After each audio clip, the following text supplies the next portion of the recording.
So when you are renting a flat, let's say, for example, in Germany, there is one a little bit unpleasant thing. Besides your first payment for the initial months in a new flat, you had to pay some crazy amount of money as a rent security deposit.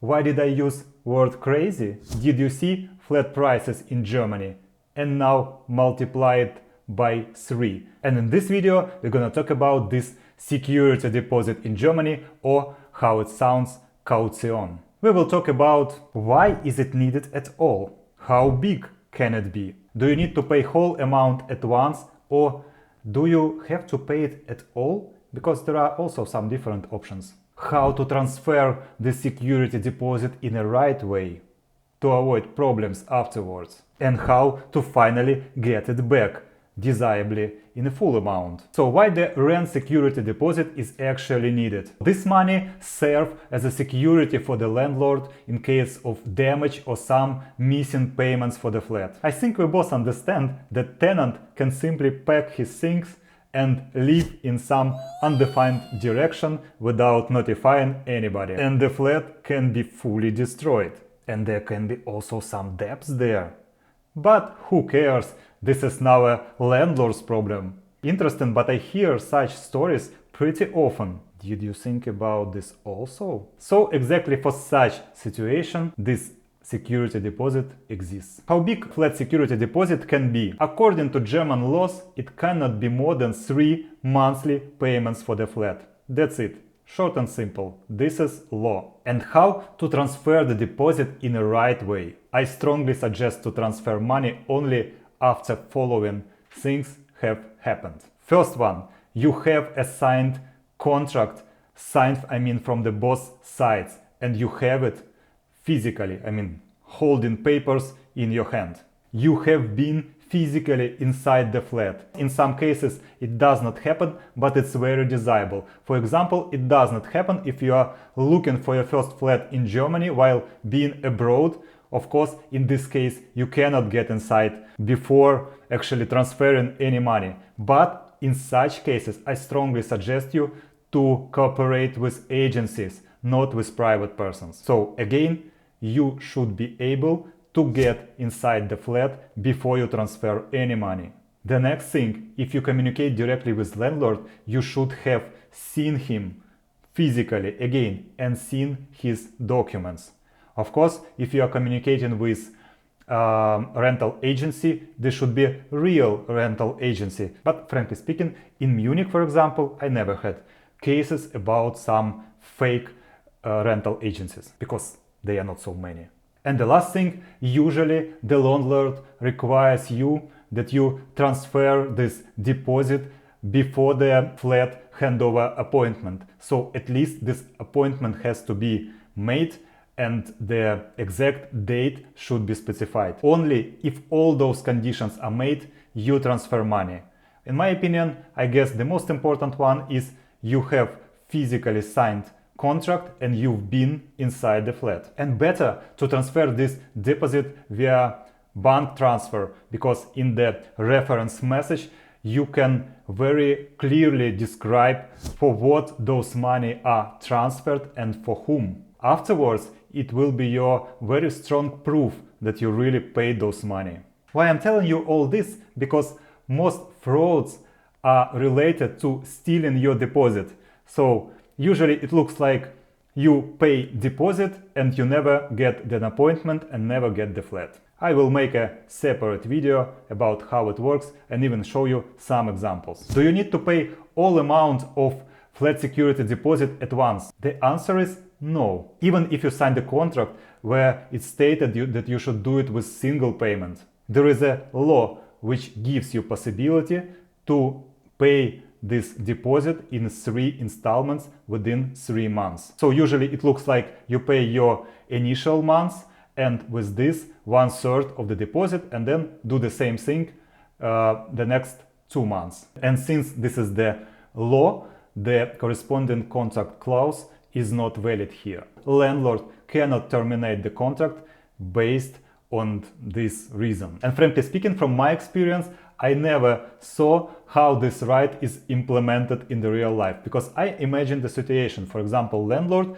asks you to pay the security deposit with one sum, and you say like, okay, I agree, you sign the contract, but usually those money needs to be already transferred before the flat handover appointment. I can imagine that you are coming to this appointment and say, I will not transfer all the money to you right now because I'm using my right. I think it will not be a very good start of your new relations with the landlord. But if you have some examples, please share them with me here in the comments. It will be very interesting to know. By the way, and what if I told you that there is a way not to pay rent security deposit at all? I mean, not in 3 installments, not to pay at all. Did you hear about Miete Kaution Bürgschaft or rental deposit guarantee? Google it. But going back to the main topic. What should happen with money after you transfer them? The landlord has to open specific bank account where he has to put those money. I mean, the law says that he has to keep this money apart from his own money in order not to lose them occasionally. And in the end, he has to return you this money plus interest, which was calculated by bank on this deposit. And when your contract ends, when can you get your deposit back? You have the right to demand the deposit starting from the 3rd month of the contract's termination. And the landlord has to return it to you not later than on the 6th month. But generally, if you don't demand your money within 2 years, you lose all rights on this money and landlord can simply keep it. And now let's talk about situation in which cases the landlord can withhold your deposit and how to avoid this. Here is the most usual cases when tenant pays in the end. For example, when some damage was found which is not present in flat handover protocol. If you broke something significant, you pay for it in the end. That's why when you are moving in the flat, it's very important that you should state all the damages that you find inside the handover protocol. Otherwise, it will be your problems. But there is also such concept as reasonable wear and tear, which can be officially translated as the damage to the property resulting from ordinary use and exposure over time. In German, it sounds like normale Abnutzung. You can Google this and see a lot of examples what falls into this case. And of course, as a tenant, you should not pay for such things. Next thing that should be mentioned separately is mold. In Munich, mold is everywhere. It's almost your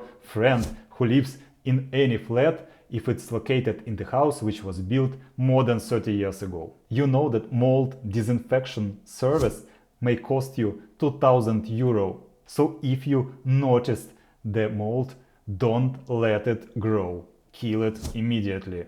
And another very widespread case is when walls are not painted in the white color. People also often ask if they have to paint the walls, by the way, including ceiling, every time they leave the flat. The answer is read the contract. Usually in contract it's clearly stated when tenant leaves, he has to paint the walls. But only in those cases when the walls were freshly painted in white when he was moving in this flat. I'm telling you this because I had a lot of experience with painting the walls here in Germany. And by the way, in Munich, prices for painting the walls and ceilings is around 500 euro for one room. So you can calculate, it's a significant amount of money. And the last thing worth mentioning is that tenant is paying for different invoices which usually come with some time lag. For example, some payments for, utilities, some maintenance, some services and so on. And that's why the landlord can wait for 3 months, from 3 months to 6 months, until those invoices actually arrive. In Germany, for example, a lot of invoices are calculated in the end of the year. And now, not a very fun fact. Do you know that according to German laws, ground tax can be included in rental payments? And usually landlords forget to do it, but they deduct it afterwards from your rental deposit. And I can say this is not a very pleasant surprise when you simply losing something like 300 euro out of nowhere. When you know it, at least you can prepare for this mentally. Usually this tax is something like maybe 50 or 80 euros per year. So we don't speak about thousands here. The more detailed explanation how it works I will attach to the description of this video. I think all this information will give you enough knowledge about how rental security deposit works in Germany. And as you see, on my channel we have a lot of videos related to flat rentals in Germany, and especially in Munich. So if you enjoyed this video, hit the like button, subscribe for my channel to see more like this, and see you later, guys!